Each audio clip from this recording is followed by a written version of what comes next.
Gold, trusted gold buyers. మీరు తాకట్టు పెట్టిన బంగారాన్ని విడిపించి ఈ రోజు ఉన్న మార్కెట్ ధరకు కొనబడను. మీరు కట్టిన దాంట్లో క్వాలిటీ లేదు. మీరు కడతా అన్న చోటు వేరు, కట్టిన చోటు వేరు, కడతా అన్న డిజైన్ వేరు, కట్టిన డిజైన్ వేరు, విపరీతమైన కరప్షను, ఆడిటింగ్, ఇవన్నీ ఇట్లున్నప్పుడు ఆడిటింగే కాదు, ఆడిటింగ్ చేపిస్తే బయటపడుతుంది, ఇవన్నీ ముందే బయటపడతాయి. ఎందుకని వాళ్ళు ఇవన్నీ చేయలేదు, వాళ్ళు అడగలేదు, కాబట్టి ఇయ్యలేదు. వాళ్ళు అడిగినా ఇవన్నీ ఉన్నందుకు కేంద్రం తీసుకోదు నేషనల్ ప్రాజెక్ట్ లాగా. కానీ ఇవన్నీ బయట పెట్టకుండా బురద జల్లిండ్రు ఆ రోజు, ఇవల్ల బయటపడుతున్నాయి. సో కేంద్రం అన్నది ఏ రాష్ట్రానికి కూడా సవతి తల్లి కాదండి. ఏ రాష్ట్రం మీద ఎక్కువ ప్రేమ ఉండదు, తక్కువ ప్రేమ ఉండదు. ఏదో సిస్టమ్ ఉంటుంది, ఫెడరల్ స్ట్రక్చర్లో సిస్టమ్ ఉంటుంది, సిస్టమ్ ప్రకారం వెళ్ళిపోతూనే ఉంటుంది కేంద్రం. ఎక్కువ తక్కువ ఇక్కడ ఎక్కువ తక్కువ అంటే ఇప్పుడు 6,000-7,000 కోట్లు పెట్టి ఫర్టిలైజర్ ఫ్యాక్టరీ ఓపెన్ చేసిరు. ఇక్కడ మీకు రీఆర్గనైజేషన్ బిల్లు, మీకు కోచ్ ఫ్యాక్టరీ కావాలన్నారు, వ్యాగన్ ఫ్యాక్టరీ పెట్టినరు. మీకు ట్రైబల్ యూనివర్సిటీ అన్నారు, ట్రైబల్ యూనివర్సిటీ ఇచ్చిండ్రు. మేము పసుపు కొట్లాడుకొని మేము తెచ్చుకున్నాము. ఇప్పుడు దానికోసం బడ్జెట్లు, దాన్ని ఇంకా స్ట్రెంథన్ చేయాలి, ఆ పని మీద ఉంటాము. సో ఇటువంటివి కేంద్రం నుంచి పని చేయించుకోవాలి, చేయగలిగినవి వాళ్ళు సహకారం చేస్తారు. ఎంతసేపు ఏడ్చుకుంటూ వాళ్ళ మీద ఏదో బురద చల్లాలంటే అది బురద చల్లే కార్యక్రమం అవుతుంది తప్ప ప్రజలు పెద్ద దాన్ని పట్టించుకోరు. ఇంకోటి, మీకు ఆవాస్ యోజనకు డబ్బులు ఇస్తారు. ఈ కేసీఆర్ అనేవాడు అసలు దాన్ని వాడింది లేదు, పెట్టింది లేదు, కట్టింది లేదు. అక్కడ నుంచి 2 లక్షలు వస్తే ఈయన 3 లక్షల పైన 5,07,000 ఎంతనో ఎస్టిమేట్ వేసుకుంటే ఒక డబుల్ బెడ్రూమ్ ఇంటికి. ఈయన దగ్గర డబ్బులు లేవు. డబుల్ బెడ్రూమ్ ఇళ్ళకి పెడితే కమిషన్లు రావు కదండి. మొత్తం 33 జిల్లాలో స్ప్రెడ్ అయి ఉంటుంది, 119 నియోజకవర్గాల్లో స్ప్రెడ్ అయి ఉంటుంది. కాంట్రాక్టర్లు వేరే ఉంటుంది. ఈ డిఫికల్ట్ అవుతుంది కమిషన్లు తీసుకోవటం. కాళేశ్వరం అంటారా, 1, 2, 3 కంపెనీలకు మాట్లాడేసుకొని తీసేసుకోవచ్చు. సో బడ్జెట్ దీనికి అలొకేట్ చేయటము, దానికి అలొకేట్ చేయకపోవటం, ఇట్లా ప్రజలకి పనికొచ్చేది ఆరోగ్యశ్రీ కానీ, ఆయుష్మాన్ భారత్ కానీ, ఈ డబుల్ బెడ్రూమ్ ఇల్లు కానీ, ఇట్లా వెల్ఫేర్ ప్రోగ్రామ్స్కి డబ్బులు కేటాయించలేదు. ఎందుకంటే కమిషన్లు రావడం కష్టం. సో ఎక్కువ ప్రేమ తక్కువ ప్రేమ కాదు, చిన్న చూపు అనేది ఉంది అనే తెలంగాణ మీద ముందు నుంచి ఒకటే చూపు ఉంటుందండి అన్ని రాష్ట్రాల్లో. ఇవాళ మా ప్రభుత్వం నేను వెనకేసుకుంటలేను, ఏ ప్రభుత్వం ఉన్నా అది ఒక సిస్టమ్ ప్రకారమే నడుస్తుంది. ఇక్కడికి వచ్చే డబ్బు ఆపితే రచ్చ అవుతుంది, కోర్టుకు పోయి తెచ్చుకోవాలి. నువ్వు కోర్టుకు పోతలేవంటే ఏందన్నట్టు నువ్వు రాజకీయం చేస్తున్నట్టు. సో అన్ని అంశాల్లో ఇదే రాజకీయం అవుతుంది, అంతే ఉంటుందండి. ఏమో అట్లా కేంద్రం నుంచి వస్తలేవు అంటే అన్నీ వేస్ట్ ముచ్చట్లు. సో ఇప్పుడు కాళేశ్వరం ప్రాజెక్టుకు సంబంధించి సిబిఐ ఎంక్వైరీకి ఆదేశం అనేది ఇచ్చారు, అది అవుతుంది అనుకుంటున్నారా? ఏం జరుగుతుంది? సిబిఐ డెఫినెట్గా అవుతుంది, ఎందుకు కాదు? అంటే వాళ్ళ టైంలో అవుతుంది. ఇప్పుడు మీడియా ఛానళ్ళు, కాంగ్రెస్ పార్టీ, టీఆర్ఎస్ పార్టీ అనుకున్న టైంలో సిబిఐ టైం ప్రకారం సిబిఐ చేసుకుంటుంది. కాకపోతే సిబిఐకి సంబంధించి కేంద్రమే ఒక జేబు సంస్థలు అనేది గతంలో వినిపించింది, కానీ ఇప్పుడు పార్టీలను ఎలిమినేట్ చేయడానికి కాంగ్రెస్ ప్రభుత్వంలో ఉన్నప్పుడు అట్లే అన్నారు, ఇప్పుడు బీజేపీ ప్రభుత్వంలో కూడా అట్లే అంటారు. అప్పుడు జగన్ వేస్తే అప్పుడు కాంగ్రెస్ వాళ్ళని తిట్టిండ్రు. ఇవన్నీ నడుస్తూ ఉంటాయి. స్కామ్ చేసినోడు ఇప్పుడు ఇక్కడ ఈ ప్రభుత్వము ఆ ప్రభుత్వం మీద దుమ్మెత్తి పోసినట్టు దొంగ అన్నది ఈ ప్రభుత్వం, ఇది పొలిటికల్ వెండేటా అని ఏదో మీడియా ఛానల్లో ఇంటర్వ్యూలు ఇచ్చాడు తప్ప నువ్వు క్రైమ్ చేయకుండా జైలుకి ఎందుకు పోతావండి? నీ మీద ఏమైనా ప్రేమనా సిబిఐకి? నీ మీద ఏమైనా పర్సనల్ ద్వేషమా? జైలుకి వెళ్ళింది కవిత గురించేనా మీరు మాట్లాడుతోంది? ఏదో పొలిటికల్ వెండేటా అన్నట్టు. అసలు వీళ్ళకి వేసుకోవడానికి సరిగ్గా బట్టలు లేకుండే, హాస్పిటల్ బిల్లు కట్టడానికి పైసలు లేకుండే, చిన్న ఉద్యోగాలు చేసుకునేటోళ్ళు ఇలా 1,000 కోట్లకు ఆసామిలో అయిన ఎట్లయినండి ఆ కరప్షన్ చేయకుండా? బిజినెస్లు ఉన్నాయి కదా. ఎప్పుడు ఉండే అండి బిజినెస్? బ్యూటీ పార్లర్లా? కేటీఆర్ అయినా అంతే, ఉద్యోగస్తులే కదా, ఆయన ఉద్యోగమే చేసేవాడు కదా. ఒకసారి అమెరికా వెళ్ళి అప్పుడు వాళ్ళకి దగ్గరలో తిరగటం కాబట్టి చెప్తారు ఏ రకంగా ఉంటుండని వాళ్ళు. ఇప్పుడు ఏ రకంగా తయారైనరు? ఈ రకమైన దోపిడీ ఉంటే ఎట్లా డెవలప్ అవుద్దండి? కేవలం కుటుంబం మాత్రమే అభివృద్ధి చెందిందా? ఆడ అభివృద్ధి చెంది ఏ లాభం? వాళ్ళ నిద్ర లేకుండా ఉన్నది. ఎప్పుడు సిబిఐ వాడు లోపటేస్తాడు, ఈడీ వాడు లోపటేస్తాడు, ఐటీ వాడు లోపటేస్తాడు, ఇదే పని. అవన్నీ మీరు ఏదైనా మితిమీరి చేయకూడదండి. చేస్తే ఇట్లయితుంది. ఆ కేసీఆర్ నాశనం చేసిండ్రు పిల్లలు, ఆ కేసీఆర్ అనేటోడు ఒక ఉద్యమం టైంలో కొట్లాడి ఆంధ్ర నాయకులతో కొట్లాడడము అంత సులభం కాదు, కొట్లాడి తీసుకొచ్చాడు. తెచ్చినోని మొత్తం నాశనం చేసిరు, ఆ పేరంతా భూస్థాపితం చేసిండ్రు పిల్లలు. ఆయన కూడా చేయనిచ్చిండు. కొంచెం కేసీఆర్ అంటే సాఫ్ట్ కార్నర్ ఉందా మీకు, ఇష్టమా? ఒకప్పుడు అందరికి ఉండేదండి, 2014 బిఫోర్ అందరికి ఉండేది. దాని తర్వాత ఆయన ఏ రకంగా పరిపాలన చేసిండు, అసలు పరిపాలన ఆయన సెక్రటరేట్ రాని ముఖ్యమంత్రి వాడు నాకు ఇప్పటివరకు ప్రపంచంలో ఎక్కడ లేడు. మొత్తం పిల్లలకు వదిలేసి ఫామ్ హౌస్లో వండుకొని అసలు ఒక పాలసీ లేదు, ఒక అడ్మినిస్ట్రేషన్ లేదు. ఎప్పుడైనా చెప్పిండ్రా మీరు 2014 ముందు మీరంటే కొంచెం ఇష్టం ఉండేది, అభిమానం ఉండేది, ఆ తర్వాత చాలాసార్లు చెప్పి ఆయనతో పర్సనల్ గా చాలాసార్లు చెప్పినాము. 2004 ఎలక్షన్లలో మా ఫాదర్ వెంటబడి అలయన్స్లో 4 సీట్లు ఆయన అడిగే సీట్లు ఆయన ఆ పార్టీ స్తోమత చాలా ఎక్కువ ఇచ్చిండ్రు కాంగ్రెస్ వాళ్ళు. ఇచ్చేయండి తెలంగాణ వాదం బతుకుతుందని ఇప్పించిన వాళ్ళని ప్రెషర్ పెట్టిన దాంట్లో ఆనాటి పిసిసి ప్రెసిడెంట్ నేను ఒకటి. ఆ తర్వాత అది మెల్లిగా డైల్యూట్ అయిందా? వచ్చింది కదా తెలంగాణ. అప్పుడు 2004లో వాళ్ళకి ఇచ్చినందుకు 42 సీట్లు ఇస్తే 26 గెలిచిండ్రు. కాంగ్రెస్ 189 సీట్లు గెలిచింది. సిపిఎం కూడా అలయన్స్లో ఉండే, వాళ్ళు కూడా సీట్లు గెలిచిండ్రు.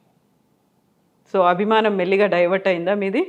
అభిమానం అని కాదు, తెలంగాణ వాదం మీద మాకున్న ఇంట్రెస్ట్. ఆ రాయలసీమ ఆంధ్ర నాయకులందరూ వ్యతిరేకంగా ఉన్నా కూడా ఆ రోజు ఆయన సోనియా గాంధీని ఒప్పించుకున్నాడు, అలయన్స్ చేయించుకున్నాడు.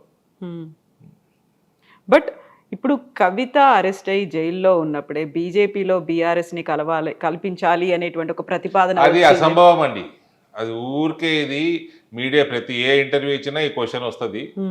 బీజేపీలో బీఆర్ఎస్ విలీనం క్వశ్చన్ లేదు, బీజేపీలో బీజేపీ బీఆర్ఎస్ తోటి అలయన్స్ క్వశ్చన్ లేదు. బీఆర్ఎస్ ఖాళీ అయి అందులో ఉన్న నాయకులు బీజేపీలో జాయిన్ అవ్వటం వేరు, except for family members.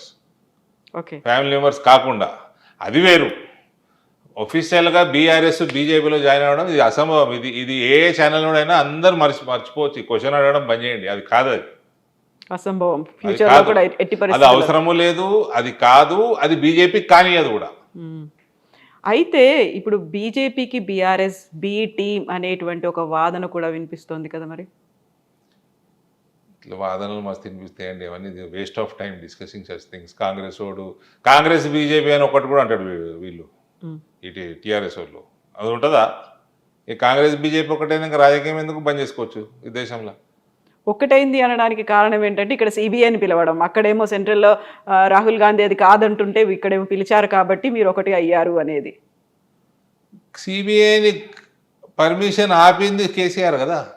Revanth కూడా 2 years వరకు ఎందుకు ఇవ్వలేదు? 2 సంవత్సరాలు ఎందుకు వేస్ట్ చేసిండు? దాన్ని ఎన్నుకున్న మతలబేంది? గతంలో మీరు ఇంత పెద్ద స్కాములు సిబిఐ గీయడం పెద్ద న్యూస్ ఏం కాదు, అది ఎప్పుడో ఇవ్వాల్సింది. ఇంకా ఈయన 2 years ఎందుకు వేస్ట్ చేసిండు? కానీ ఏం స్కామ్ జరగలేదనే వాదన కదా బీఆర్ఎస్ది. ఇప్పుడు ఆ రిపోర్ట్ చదివితే తెలుస్తలేదా మేడం? వన్ సైడెడ్గానే ఉంది అనేది. ఒక లొకేషన్లో కట్టాల్సింది ఇంకో లొకేషన్లో కట్టిండ్రు. Foundation designs మార్చేసిండ్రు.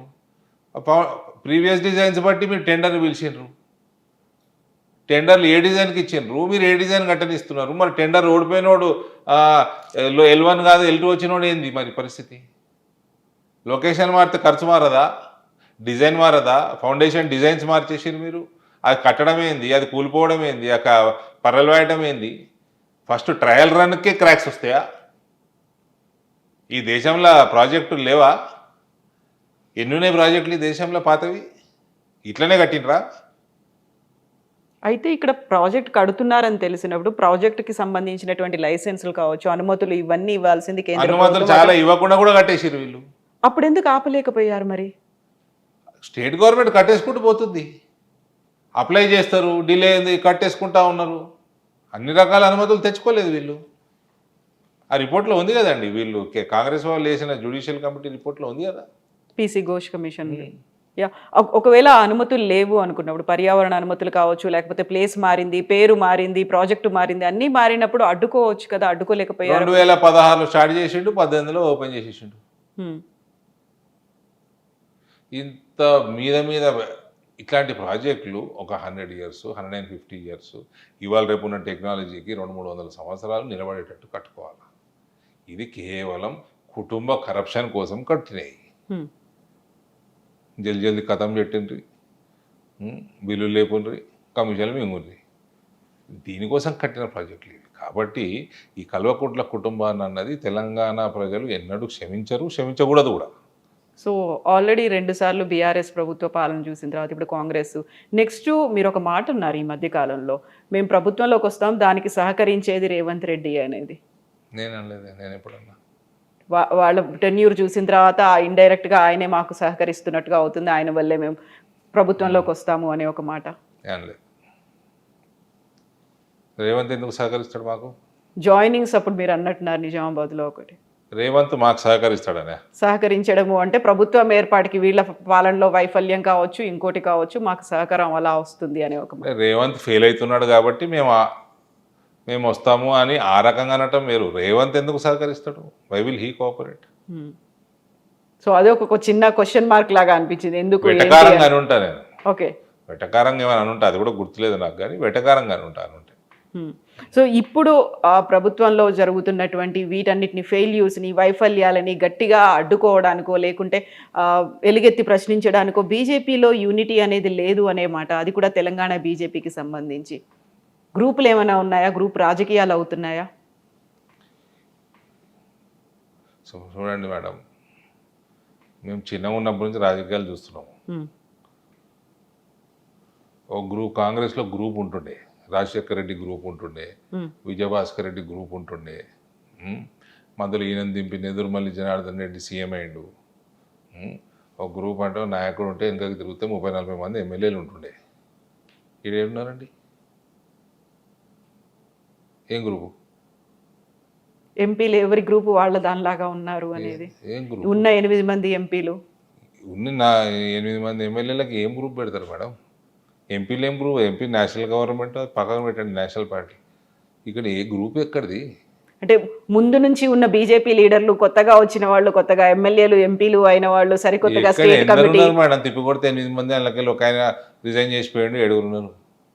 అందులో 7 2 జిల్లాలకు సంబంధించిన వాళ్ళే, 2-3 జిల్లాలకు సంబంధించిన వాళ్ళే 7. మిగిలిన 8లో 0. ఏం గ్రూపులు పెడతారు? మీకు రాజాసింగ్కి ఫ్రెండ్షిప్ ఉందా? సింపతి ఉందా? నాకు బీజేపీలో ఎవరితోటి విభేదాలు, ఎనిమిటీ లేదు, అందరూ ఫ్రెండ్సే. రాజాసింగ్ నేనేం పర్సనల్ ఫ్రెండ్స్ కాదు. రాజాసింగ్కి మంచి ఫాలోయింగ్ ఉంది, రాజాసింగ్ పాపులర్ నాయకుడు, అభిమానిస్తారు, నేను కూడా అభిమానిస్తా. కాకపోతే ఆయన మళ్ళీ బీజేపీలోకి వస్తాడు, రావాలి అన్నట్టుగా మీరు మాట్లాడడం, ఆయనకి బ్యాక్ సపోర్ట్ లాగా. ఆయన రిజైన్ చేసిపోయిండండి. అవును, రావాలనుకుంటే దానికి ఒక ప్రొసీజర్ ఉంటుంది, అడాప్ట్ చేసుకోవాలి. ఆయన వస్తే బాగుంటుంది అనే ఒక ఆలోచన కూడా వచ్చినా బాగానే ఉంటుందండి. ఎవరైనా పార్టీ జాయిన్ అయితే మంచిదే కదా. కాకపోతే ఉన్నప్పుడు ఆయన లేవనెత్తినటువంటి కొన్ని ప్రశ్నలు ఉన్నాయి కదా. ఎవరైతే సంస్థాగతంగా కింది స్థాయి నుంచి ఉన్నారో కార్యకర్తల్ని బీజేపీ పట్టించుకోలేదు, అందువల్ల ఇన్ని రకాల గ్రూపులు వచ్చాయి అనే మాట. మళ్ళా మేడం ఆయన అన్నమాట నేను చెప్తున్నాను, రాజాసింగ్ అన్నమాట అన్నాడు. ఆయన కాన్స్టిట్యున్సీలో నేను కూడా చూసిన, ఆయన కాన్స్టిట్యున్సీలో నుంచి రిప్రజెంటేషన్ సరిగ్గా లేదు, నా కాన్స్టిట్యున్సీ కూడా లేదు.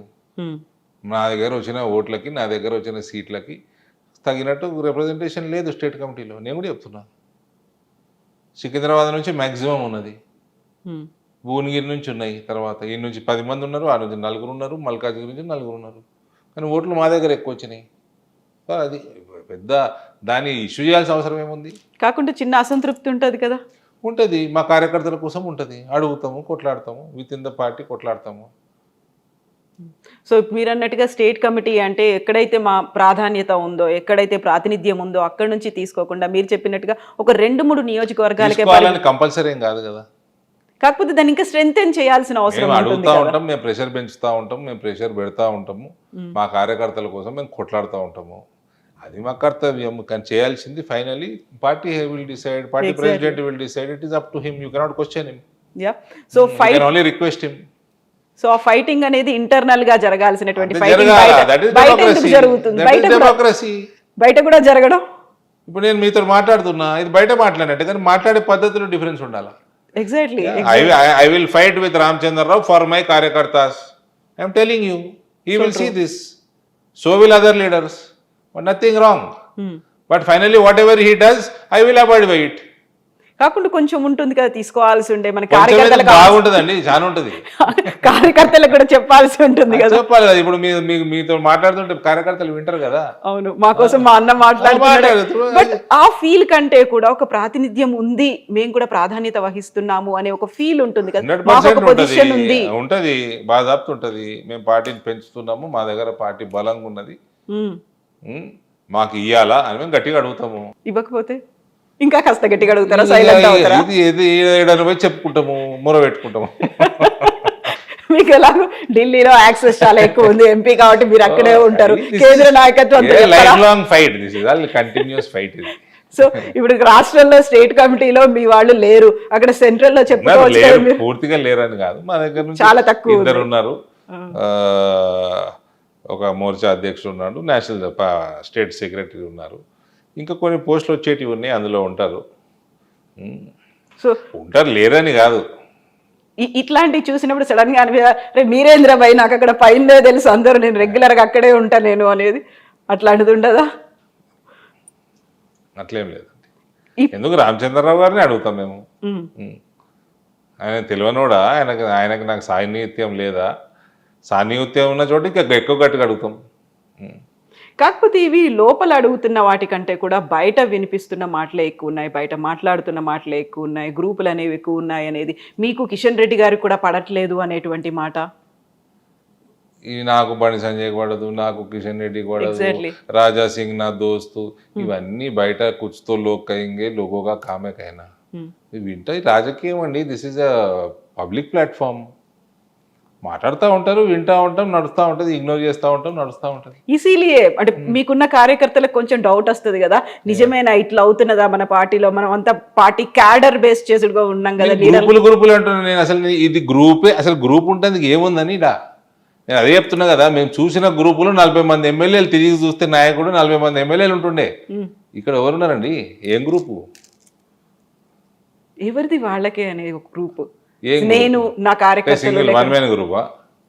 నో, మీ కార్యకర్తలు ఉన్నారు కదా, మీ క్యాడర్ అనేది ఉంది కదా అక్కడ. Cadre is parties cadre. నేను ఒకసారి ఇట్లనే ఒక ఇంటర్వ్యూలో చెప్పిన, కార్యకర్త అనేవాడు బీజేపీ తోటే ఉంటాడు.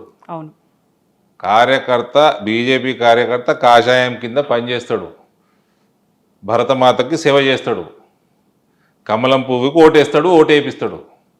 వేరే పార్టీలలో ఫాలోవర్లు ఉంటారు, నాయకుడు పోతే వీళ్ళు వెళ్ళిపోతారు, భారతీయ జనతా పార్టీలో పోరు. కాకపోతే రాజా సింగ్ అన్నమాట, ఆయన అధ్యక్షుడు కావాలనుకున్నప్పుడు, ఆయన అప్లై చేసుకోవడానికి వెళ్ళినప్పుడు కూడా ఆయనకి ఎవరు మద్దతు ఇవ్వడానికి కూడా రానివ్వకుండా చేశారు అనే మాటతో 8 మంది ఎమ్మెల్యేలు, 8 మంది ఎంపీలు వచ్చిందల్లా కూడా కార్యకర్తల వల్లే, మీరు చేస్తున్నటువంటి నిర్ణయాలు కార్యకర్తల మనోభావాలకి వ్యతిరేకంగా ఉన్నాయి అనేటువంటి ఒక మాట అన్నారు. That is his personal experience. How can I comment on this? What do you feel అనేది? ఐ డోంట్ నో, నేను లేనప్పుడు ఆ రోజు. నేను కూడా ఆయన రాకంటే ముందు వచ్చేసినట్టున్నా, వెళ్ళొచ్చాను, ఆయన వచ్చిపోయినాక వెళ్ళొచ్చాను, నాకు గుర్తులేదు నాకు. But that is his experience. But మీరు ఆ రోజు ఎందుకు వెళ్ళలేదు? ఆయన ప్రమాణ స్వీకారం చేస్తున్నారు పోయినా కదా, నేను పోయినా, నేను మీడియాకు మాట్లాడినా, వచ్చిన కాసేపు ఉన్నా, వచ్చిన.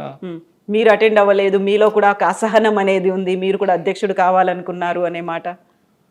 అట్లేం లేదండి. ఎందుకు రామచంద్రరావుకి అన్నిటికంటే పెద్ద ప్రోగ్రామ్ ఇవాళ నిజామాబాద్లో అయింది, నేను చేసిన అసహనం ఏముందండి. కాకపోతే రాజా సింగ్ ఏమో పార్టీకి రిజైన్ చేశాడు, ఆయన దూరం అయిపోయాడు. అరవింద్ కూడా కోపం వచ్చింది, ఆయన కూడా కొంచెం దూరంగా ఉన్నాడు. నేను రామచంద్రరావుకి ఎందుకు సహకరిస్తా? కోపం ఉంటే వ్యక్తిగతమైనటువంటి పనులు ఉన్నాయి కాబట్టి నేను అటెండ్ అవ్వట్లేదు అనే దాంతో మీరు ఒక ప్రోగ్రామ్ అటెండ్ కాలేదు. నేనే ప్రోగ్రామ్ చేసిన కదా ఆయనకి. ఈ రోజు చేశారు? ఈ రోజు కాదండి, నేను ఆగస్టు 25th రోజు చేసిన. నిజామాబాద్ వచ్చింది కదా ఆయన, నిజామాబాద్ జగిత్యాల సంబంధించి బ్రహ్మాండమైన కార్యకర్తల సమావేశం చేసిన. ఆనాటికి అదే అతిపెద్ద కార్యక్రమం అధ్యక్షుల వారికి రాష్ట్రంలో. All is well, always it will be well. Okay. So ఇప్పుడు కాంగ్రెస్ బీజేపీకి సంబంధించి 8 మంది ఎంపీలు ఉన్నారు. 8+8 = 16 కాలేదు, అక్కడ 0 అయింది. మాకు చేసింది ఏమీ లేదు అనేటువంటి వాదన బీఆర్ఎస్ చేస్తోంది. బీఆర్ఎస్ అదే మాట, అదే ఆరోపణ. అయ్యో బీఆర్ఎస్ కూడా ఏమంటాడు కానీ మా వాళ్ళు 8 ఎమ్మెల్యేలు 8 ఎంపీలు 8 and 8 is 88 అన్నారు మా వాళ్ళు. మీ వాళ్ళు అన్నారు, అవును. అది ఎప్పుడు అవుతుంది మరి 88? నేను కూడా వెయిట్ చేస్తున్నా. ఎంతకాలం పడుతుంది? I'm also waiting. ఎప్పటికి? I'm very keen, more keen than anyone. ఇట్లా ఇదేముంటుంది, మస్తు మాట్లాడుతూ ఉంటాను.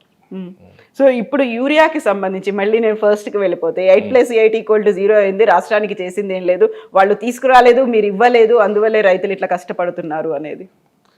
మేడం, మీకు ఎంత 100 కిలోల యూరియా కావాలంటే మీరు ముందు కేంద్రానికి తెలియజేయాలి. మీరు తెలియజేసింది వాళ్ళు సప్లై చేస్తారు.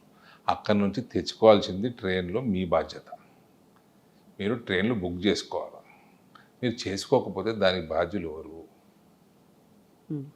మీకు 10 ట్రైన్లు కావాలంటే మీరు 6 బుక్ చేసుకుంటే 4 షార్టేజ్ ఉంటుంది కదా. అది జరిగింది తెలంగాణలో. గది ఈ మాట బీజేపీ చెప్పగలుగుతోందా క్షేత్రస్థాయిలో ఏం జరిగింది అని? చెప్పుకోవాలి. ఇప్పుడు నేను చెప్తున్నా, మిమ్మల్ని అడిగిన నేను చెప్తున్నా. అడగకపోయినా రైతుల ఆందోళన ఉంది కాబట్టి వాళ్ళలో ఆగ్రహం అనేది వస్తుంది, వాళ్ళు బాధలో ఉన్నారు. చెప్పాలి, తప్పకుండా చెప్పాలి. చెప్తున్నారు, చెప్పాలి, రోడ్ ఎక్కాలి, అపోజిషన్ చేయాల్సిన యాజిటేషన్లు చేయాలి, బలంగా చేయాలి. బీజేపీ చేస్తుందా ఇవన్నీ? నా దగ్గర మేము చేస్తాము, మా పార్లమెంట్లో మేము చేస్తాము. చెప్పిందా బీజేపీ ఇప్పటిదాకా ప్రతి చోట? మా పార్లమెంట్ నేనైతే చెప్తా మేడం, నా పార్లమెంట్లో. కాబట్టి మేము మాతోటి చేతనైనంత మేము బీజేపీ కోసం బలంగా చేస్తాం. కాబట్టి బీజేపీని ఆదరిస్తారు మా దగ్గర. మనం ఇలా ఎదుర్కోవాలి, మనం చేసాము, వాళ్ళు అడిగినంత ఇచ్చాము అనేది ఇక్కడ రాష్ట్ర నాయకత్వం కూడా అంత బలంగా చెప్పగలుగుతోందా? మీరే చెప్పాలా, మీడియాలో ఉన్నారు. అందుకే అడుగుతున్నాను నేను మిమ్మల్ని.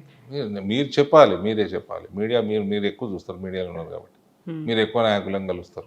సో ఇక్కడ రైతుల్లో ఆందోళన కనిపిస్తోంది, ప్రతిపక్షం బీఆర్ఎస్ చేస్తున్నటువంటి ఒక నిరసన కావచ్చు, ఒక పోరాటం అనేది కనిపిస్తోంది. కేంద్రం ఇవ్వలేదు అని కాంగ్రెస్ చెప్తోంది, బీజేపీ మేము ఇస్తున్నాం. టీఆర్ఎస్ వాడు ప్రభుత్వంలో ఉన్నప్పుడు ఇట్లనే ఏడిచిండు, ఇదే ఏడుపు. నేను చెప్తా ఉన్నా, కేంద్రం నుంచి యూరియా కొరత కిలో కూడా ఉండదు. టైమ్లీ బుక్ చేసుకోవాలా, మాకు ఫలానా పంటకి ఇంత అవసరం పడుతుందని ముందే బుక్ చేసుకోవాలా. అది ఇక్కడికి తెచ్చుకోవడానికి లాజిస్టిక్స్ అంతా మీరు ముందే ప్లాన్ చేసుకోవాలా. దానికి కట్టాల్సిన రైల్వేస్కి డబ్బులు కట్టాలా, తెచ్చుకోవాలా. ఇది రాష్ట్ర ప్రభుత్వం పని చేసుకోలేదు కాబట్టి కేంద్రం మీద బురద తగులుతున్నారు. ఇప్పటికి కూడా ఎంత యూరియా కావాలని ఇస్తుంది కేంద్రం. అయితే ఇందువల్లే మాకు ఇవ్వలేదు, ఎవరు తెస్తారో వాళ్ళకి మాత్రమే మేము ఓటేస్తామని వైస్ ప్రెసిడెంట్ ఎన్నికల్లో కూడా బీఆర్ఎస్ పార్టిసిపేట్ చేయలేదు. 4 ఎంపీలు ఉన్నారు కదండి. అట్లా కాదు, నాకు నవ్వొచ్చింది. ఎందుకు? తెలుగువాడు నిలబడ్డాడు. నువ్వు అపోజిషన్ పార్టీయా, నువ్వు ఏంది? నువ్వు ఎన్డీఏనా, నువ్వు యూపీఏనా, నువ్వు థర్డ్ ఫ్రంటా, నువ్వేంది? బీఆర్ఎస్ అసలు వాళ్ళకి ఎంపీలు లోక్సభలో అయితే 0, రాజ్యసభలో 2-3 నలుగురు ఉన్నారా? ఇంకా అబ్బో.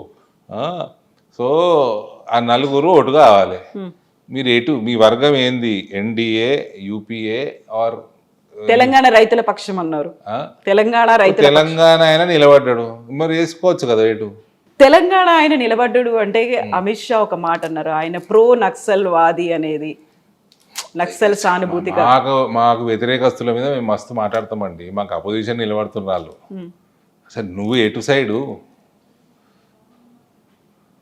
What do you feel? మన అమిత్ షా చెప్పినటువంటి మాటలు అది నిజమే అంటారా? ప్రో నక్సల్ వాదో లేకపోతే ఆయన Naxal? I don't no. Sudarshan Reddy గారు ప్రీవియస్ బ్యాక్గ్రౌండ్ నాకు తెలియదండి. ఓకే, నేను ఎన్డీఏ, నేను బీజేపీ, మా క్యాండిడేట్ మేము ఓటేసుకొని వచ్చినాము, గెలిపించుకున్నారు. మంచి అతను, మా భావాజాలాలు ఉన్న అతను, గెలిపించుకున్నాము, వచ్చినాము. సుదర్శన్ రెడ్డి గారు ఇక్కడ judge, supreme court judge, respectable figure అన్నట్టు మాకు ఐడియా ఉంది. ఆయన చిన్నతనము, ఆయన ఐడియాలజీ ఏందో అంత డీటెయిల్గా మేము పోలేదు. మీరు పోలేదా? బీజేపీ నేనైతే పోలేదు, మీరు పర్సనల్ గా పోలేదు. అయితే అదే సుదర్శన్ రెడ్డికి తెలంగాణ జాగృతి తరఫున మేము మద్దతు ఇస్తున్నాము అనే మాట కవిత నైతిక మద్దతు తెలుగు వాళ్ళు అన్నారు కాబట్టి కరెక్ట్. అది సరిపోదా? లిక్కర్ స్కాములు చేసిన వాళ్ళే నైతిక మద్దతు ఇవ్వాలి. ఆ స్కామ్ అంతా మీరు చేసిందే, మీరు కావాలని పెట్టించిందే. అయినామా? మేము కొనుక్కుంది అయినామా? అంతగానం లిక్కర్ మేడం మీరు చేయించిందే కావాలని. సిబిఐ వాళ్ళకి కనబడది, ఈడీ వాళ్ళకి తెలియదు. రాజకీయంగా కక్షపూరితంగా కుట్ర చేసి అనవసరమైనటువంటి దాంట్లో ఇరికించారు, అదే టైంలో పార్టీని హస్తగతం చేసుకోవాలనేటువంటి కూడా ఉంది బీజేపీకి, కాదా ఇవన్నీ? మా హస్తగతం టీఆర్ఎస్ ఎట్లా నాకు తెలియదు, కానీ బీజేపీలో మాత్రం రాదు. ఇప్పుడు బీఆర్ఎస్ నుంచి గతంలో వచ్చిన వాళ్ళు చాలామంది తన పేర్లు చెప్పిన దాంట్లో మెజారిటీ బీజేపీలోకే వచ్చారు. వాళ్ళందరూ బయటికి రావడానికి లేకుంటే బీజేపీలో చేరడానికి కూడా కారణం అందులో ఉన్నటువంటి కొంతమంది పర్సన్స్ అనే మాట. చేరుంటారు. కాంగ్రెస్లో కూడా మస్తు మంది ఉన్నారు టీఆర్ఎస్ వాళ్ళు. మీకు ఇంద్రకరణ్ రెడ్డి, తెలుగుదేశం నుంచి ఆయన ఎర్రబల్లి దయాకర్ రావు, అలా సగం మంత్రివర్గం కాంగ్రెస్కి వెళ్ళి వచ్చిన వాళ్ళే ఉండే. కాంగ్రెస్లో ఉన్న వాళ్ళని కూడా కేసీఆర్ మేనేజ్ చేసిండు 2018లో, గట్లనే గెలిచిండు ఆయన. కాంగ్రెస్ అయితే టీఆర్ఎస్ జాయిన్ అయ్యి ఉండొచ్చు, లేదా కాంగ్రెస్లో ఉన్నా కూడా మేనేజ్ చేసుకున్నాడు ఆయన. చాలామంది ఉన్నారట టీఆర్ఎస్లో. ఇప్పుడు పార్టీ ఫిరాయింపులకు సంబంధించి ఈ కేసు ఏమవుతుంది అనుకుంటున్నారు మీరు? ఆ 10 స్థానాలు మేము ఫిరాయించలేదని రాసిస్తున్నారు కదా వాళ్ళు. కండువాలు కాదా అవి? ఏది ఇప్పుడు అట్లా 2014లో ఫిరాయించిండ్రు, 18లో ఫిరాయించిండ్రు, 23లో ఫిరాయించిండ్రు. ఎప్పుడైనా ఏమైనా అయిందా అండి? నేను ఒకటే అడుగుతున్నా. ఆ వేములవాడలో ఆయన ఉండే ఎమ్మెల్యే చెన్నమనేని రమేష్, ఆయన అసలు ఇండియన్ సిటిజనే కదా, ఆయన ఎన్ని రోజులు ఉండే ఎమ్మెల్యేగా? అట్లుంటుందా అండి? అట్లుంటుందా? అటు ఉండొచ్చునా? ఏం చర్యలు తీసుకున్నారు? అయింది అలా చెన్నమనేని ఎట్లా రమేష్ ఎట్లా అన్ని ఎట్లా సార్లు ప్రాతినిధ్యం ఎట్లా అయింది? వహించారు. ఎట్లా అవుతుంది చెప్పండి. సో ఆయన పౌరసత్వాన్ని రద్దు చేస్తే సరిపోతుందా? ఇప్పుడు సుప్రీంకోర్టు అనేది కూడా అదే కదా, పదవీ కాలం ముగిసిన సరే తర్వాత. మేడం, చూడండి, ఇట్లా ఏదో ఒక సీటు అంతగా డీప్గా స్టడీ చేసిన కేసు కాదు. నేను ఆయనకి జర్మనీ పాస్పోర్ట్ ఉండే అని విన్నా. అవునా? అంటే ఇది జర్మన్ సిటిజన్, ఎందుకు కంటిన్యూ కానీ ఇచ్చారు మరి? Who is responsible? కోర్టులో కేసు ఉండేనా? ఉండే కదా, మరి ఎందుకు డిలే అయింది? అందులో తప్పేవరది అంటారు అలాంటి కేసులు? అదే నేను కూడా మిమ్మల్ని అడుగుతున్నా. సో కోర్టులు డిలే చేస్తున్నాయి, ఒకదాని తర్వాత ఒకటి ఏదైనా వాయిదాలు వేశారు, అక్కడ ఉన్నటువంటి ప్రజలు ఓట్లేశారు, పార్టీ దాంట్లో టికెట్ వాయిదా ఇచ్చింది. వేసేందుకు ఏముందండి? మీకు ఇండియన్ పాస్పోర్ట్ లేదు, మీకు జర్మనీ పాస్పోర్ట్ ఉంది. సో ఇప్పుడు అలాంటి పరిస్థితులనే ఈ 10 అసెంబ్లీ స్థానాలు మేము మారలేదు అంటున్నారు పార్టీ. ఏం చేస్తారు మీరు? మారిండు అని ఫోర్స్ చేస్తారా? అదే కదా ఇప్పుడు అవుతోంది, అదే కదా. నాకు తెలిసి అసెంబ్లీలో ఓటు పార్టీ విప్పుకి వ్యతిరేకంగా వేస్తే అప్పుడు మీరు ఏమైనా చర్య తీసుకోగలుగుతారు. ఈయన మారలేదు అంటుండే ఆయన. మీరు ఇప్పుడు మారిందని ఎవరు చెప్పాలి? బీఆర్ఎస్ చెప్తోంది. వాళ్ళు చెప్తే ఏమొస్తుంది? ఇప్పుడు ఇదే అసెంబ్లీ 42% రిజర్వేషన్లు బీసీలకు ఇచ్చింది. అట్లా ముస్లింలకు కూడా ఇచ్చిండ్రు ఇంతకుముందు. నిలబడవు కదండి, రాజ్యాంగ ప్రకారంగా నిలబడదు కదా 50% దాటితే. నువ్వు చిన్నపిల్లగానువా, నేను చిన్నపిల్లగానా? తమిళనాడుకు ఆ ఇష్యూ ఉండే, కోర్టుకు పోయినరు, సుప్రీంకోర్టుకు పోయినరు, తెచ్చుకున్నారు. నువ్వు కూడా తెచ్చుకోయా, రాజకీయాలు ఎందుకు చేస్తున్నావు? నీకు తెలియదా రాజ్యాంగం? నాకు తెలియదా? నువ్వు తుర్కోలను ఎందుకు యాడ్ చేస్తున్నావు అందులో? మేము వ్యతిరేకం, దానికి ఉన్నది కూడా తీసేయాలంటున్నాం మేము. దేనికి వ్యతిరేకం మీరు? మేము రిలీజియస్ రిజర్వేషన్కి వ్యతిరేకం, కాన్స్టిట్యూషన్ కూడా వ్యతిరేకమే. నువ్వు అట్లా వ్యతిరేకం అని తీసుకొచ్చి ఉన్న వాళ్ళందరూ బీసీలకు ఇచ్చినట్టు ఇచ్చి మొత్తం తుర్కోలకు ఇస్తా అంటే మేము ఎందుకు ఒప్పుకుంటామండి? ఏమవుతుంది ఇప్పుడు ఈ 42% రిజర్వేషన్? అది నిలబడదు కదా, 50% దాటకూడదు కదా. ఏదో పరిగమాల రాజకీయం కోసం ప్రజలకు తెలియదా అండి ఇవన్నీ? ఒక్క సీట్ రాదు కాంగ్రెస్కి. రేపు ఎలక్షన్లు పెట్టుకోవాలంటే నా జాగాలో ఒక సీట్ రాదు నా జిల్లాలో. కాకపోతే ఇది సాధించిన తర్వాత మాత్రమే మేము స్థానిక సంస్థల ఎన్నికలకు వెళ్తామంటున్నారు కదా వాళ్ళు. ఇది అయిన తర్వాత మాత్రమే అంటే ఆయన వెళ్ళే షోకు లేదన్నట్టు, కావాయి వెళ్ళే ధైర్యం లేదన్నట్టు లెక్క. ఎన్నికలు ఇప్పుడు జరగదు, ఏదో సాకు చూపిస్తున్నాడు, ఇది రిజర్వేషన్ సాకు చూపిస్తున్నాడు. ఇట్లా మా డాడీకి పీసీసీ ప్రెసిడెంట్ ఉన్నప్పుడు ఈసారి 50% ఇస్తాం బీసీలకు అంటుండే. ఎక్కడ ఇస్తారండి? ఇయ్యలేదు. నేను మా నాయననే అంటున్నా కదా, ఇయ్యలేకపోయినరు, వివిధ కారణాల వల్ల ఇయ్యలేకపోయినరు. కానీ ఆయన గెలిచిండు ఎలక్షన్లు. ఆయన 2 సార్లు గెలిపించిండు పార్టీని. ఎలక్షన్ అంటే గెలిచే గుర్రాలుకి ప్రాధాన్యత ఇస్తారు. డబ్బున్న వాళ్ళకే గెలిచే అది గుర్రాలకి కూడా ఉంది కదా ఇంకో ఆస్పెక్ట్, ఏది డబ్బున్నవా గెలిచేటోనికి డబ్బు ఉందంటే ఇప్పుడు ఏం చేద్దాం, గుంజుకుందామా? ఏం చేద్దాం? డబ్బున్న వాళ్ళకే గెలుస్తారు డబ్బు అనే ఉన్నోడు concept. గెలుస్తాడు, డబ్బు లేనోడు గెలుస్తాడు. ప్రజలు ఎవరు ఆశీర్వాదం ఇస్తారు వాళ్ళు గెలుస్తారు. ప్రజలు ఎవరికి ఆశీర్వాదం ఇస్తారో అటువంటి ఐడెంటిఫై చేయటమే ఎలక్షనీరింగ్ యొక్క నాక్.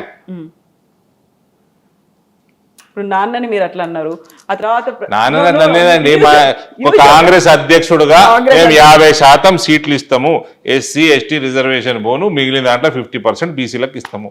ఇవ్వలేకపోయిండు. 40% కాడ ఆగింది, 38 కాడ ఆగింది, 42 కాడ ఆగింది. అట్లా డాడీ ఒక పిసిసి అధ్యక్షుడు అయ్యారు, ఎప్పుడు సీఎం అవ్వాలని అనుకోలేదా? జరగలేదు ఎందుకని? ఆయనకి ఆయన నా జీవిత కోరిక పిసిసి నా పార్టీకి అధ్యక్షుడు కావాలని ఉండే అని అన్నట్టు నాకు గుర్తు. సీఎం ఎప్పుడు అన్నట్టు నాకు గుర్తులేదు. ఇంటర్వ్యూలలో అన్నాడు ఆయన, నా జీవిత ధ్యేయం కాంగ్రెస్ అధ్యక్షుడిని కావాలని ఉండే ఆయన. మామూలుగా 2 సార్లు అయిండు బీసీలను. ఆయన. నేను సీఎం కాలేదని బాధపడ్డ రోజు ఎప్పుడు నేనైతే చూడలేదు. కాకపోతే ఉన్నటువంటి ఒక అబ్జర్వేషన్ ఏంటంటే బీసీలను ఒక పిసిసి అధ్యక్షుడిగా చేసి పెడతారు, సీఎంలో మాత్రం వేరే అప్పర్ క్యాస్ట్ వాళ్ళే అవుతారు అనేటువంటి ఒక మాట కాంగ్రెస్కి సంబంధించి. మరి దానికి రాహుల్ గాంధీనో సోనియా గాంధీ జవాబు చెప్పాలి, నేను ఎట్లా చెప్తా? What was your observation? మీరేమనుకునే వాళ్ళు ఆ టైంలో, ఎందుకని సీఎం అయితే this observe Google, you Google it, Google also gives you the same observation. I'm asking a son, ఒక వాళ్ళ అబ్బాయిని అడుగుతున్నాను నేను. రాజశేఖర్ రెడ్డి బలమైన నాయకుడు ఉండేనండి. Okay, I'm a fan of Rajasekhar Reddy. Though I'm son of D Srinivas, though I'm disciple of D Srinivas, I'm a fan of Rajasekhar Reddy. Okay. So GHMC ఎలక్షన్స్లో ఏమవుతుంది అనుకుంటున్నారు? నేను జాతకం తెలియదు నాకు, చూడాలి. ఇప్పుడు ఎలక్షన్ రావాలి, సర్వేలు చేయాలి, చూస్తే చెప్పు. ఎప్పటికి వస్తాయి? అది రేవంత్ చెప్పాలి, నేను ఎట్లా చెప్తా? ఇప్పటి జిల్లా పరిషత్లు అయితే, లోకల్ బాడీస్ అయితే ఆల్రెడీ డిలేడ్ కదా. చాలా మున్సిపాలిటీలు కూడా డిలేడ్. మా నిజామాబాద్ మున్సిపాలిటీ లాస్ట్ డిసెంబర్లో కావాలి ఎలక్షన్. ఇప్పటికీ 8-9 నెలలు లేట్ అయిపోయింది. అక్కడ మేము గెలుస్తాం. మేయర్ ఈసారి మేము గెలుస్తాము. జిల్లా పరిషత్ చైర్మన్ నాజాలో నేను గెలుస్తాను. వాట్ అబౌట్ జిహెచ్ఎంసీ హైదరాబాద్ సంబంధించి? I don't know, here local leader should say, this is not my constituency. Okay. So Aravind గారిలో చేంజ్ వచ్చిందా? గతంలో చాలా ఫైర్గా ఉండేవాళ్ళు, లేకుంటే ఒక ఫియర్ఫుల్గా కనిపించేవాళ్ళు, లైక్ ఫోర్స్ఫుల్గా ఉండేది, కొంచెం తగ్గింది. టీఆర్ఎస్ వాళ్ళకి అట్లా కనిపిస్తుంటేనేమో. అవునా? సో టకా టకా టకా టకా టకా అనేస్తూ ఉంటారు అనేది. ఇప్పుడు అనలేదా మీతో? అట్లే మాట్లాడాను కదా, చాలా స్లోగా మాట్లాడాను. చాలా నవ్వుతూ మాట్లాడుతున్నారు. ఇంతకుముందు ఇది నవ్వు కనిపించకపోయేది అసలు. యా, పింక్ అద్దాలు పెట్టుకుంటే కనబడవు. లేదు, నాకు పింక్ లేవు, అందుకే మీకు కనిపిస్తుంది నవ్వుతున్నా. ఇంతకుముందు ఎప్పుడు ఇలా నవ్వుతూ కనిపించలేదు. పింకీలకి కనిపించేది అట్లా. ఓకే, ఫియర్ఫుల్గా. చాలా ఫోర్స్ అనేది ఉండేది అంతకుముందు. ఇప్పుడు కొంచెం మెచ్యూరిటీయా, లేకుంటే రెండోసారి ఎంపీ అయ్యారనేదా? చాలా కూల్గా ఉన్నారా? ఎలక్షన్స్ ఇంకా రాలేదు అని. ఎప్పుడు కూల్గానే ఉంటానండి. నా జీవితంలో ఇప్పటి వరకు 8 సంవత్సరాల రాజకీయ జీవితంలో నేను ఇయ్యేటి వరకు టెన్షన్ పడ్డ రోజు లేదు. సో ప్రతిసారి కూల్గా, బిందాస్గా, ప్రతిరోజు కూల్గానే ఉన్నా నేను. ఏ ఎన్నికైనా కూల్గానే ఉన్నా. భక్తి ఎక్కువ? దేవుడు అంటే నమ్మకం పూర్తిగా. పూజలు? పూజలు ఆనెస్ట్లీ నా భార్య చేసేస్తుంది, నా వంతు కూడా ఆమెనే చేస్తుంది, ఫుల్ చేస్తుంది. ఓకే. బట్ మీ ట్విట్టర్లో మాత్రం రోజు ఒక అది శ్రీమద్ భాగవతంలోంచి ఒక కోట్ ఒకటి వస్తుంటుంది, ఆయన నేమ్స్ అనేవి ఒకటి వస్తుంటాయి. సో బాలకృష్ణుడిని రోజు పొద్దున్నే స్నానం చేయించి, కొత్త బట్టలు వేసి, పూజ చేసి, అలంకరణ చేసి, కిరీటాలు సొమ్ములు పెట్టి, ఇవన్నీ పెట్టి ఫోటో తీసి మా ఆవిడ మా టీంకి పంపుతుంది. భాగవతం ఏమో నా అడ్మిన్, ఆమె భాగవతం దానికి జతపరిచి రోజు పోస్ట్ చేస్తుంది. మళ్ళీ సాయంత్రం కాగానే మళ్ళీ కృష్ణుడిని ర్యాప్ చేసి టవర్లో ఉయ్యాలు వేసి 2 నిమిషాలు ఉయ్యాలు ఊపి పండుకోబెడుతుంది. మళ్ళీ పొద్దున్న లేగానే మళ్ళీ ఇదే ముచ్చట.